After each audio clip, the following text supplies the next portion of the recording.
انشاءالله. اون شعری که مشترکاً با آقای میلاد گفته بودید و شعرشو به من نشون دادن، آوردن، خیلی خوب بود. شنیدم آهنگ خوبی هم روش گذاشتن، اینا باید ترویج بشه. من به لبخند گرگ بدبینم، به دروغ بزرگ بدبینم. گرمتر می شود مذاکره ها، تنگتر می شود محاصره ها. این چه بازی است، این چه شطرنج است، که نصیب پیاده ها رنج است. این چنین گفتگو که دید و شنید، گفتگو زیر سایه تهدید. به شجاعان این دیار قسم، که از افسون ترس می ترسم.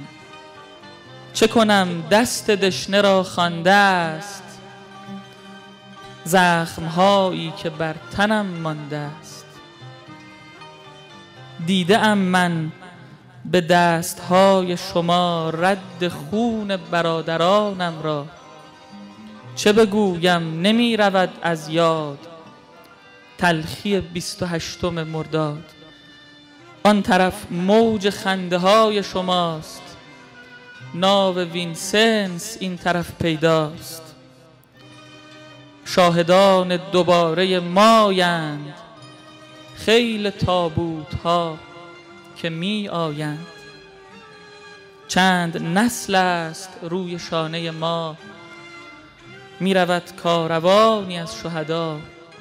روبهان راه خدعه را بلدند، جرزنان دقیقه 90ند. هند خونخوار و خنده های ژکند، امر آسان شیک پوش بلند. چشمشان بر حریم ما تا کی، ناظران آژانس CIA. خط پرونده هایشان پیداست، نقشه قتل شهریاری هاست.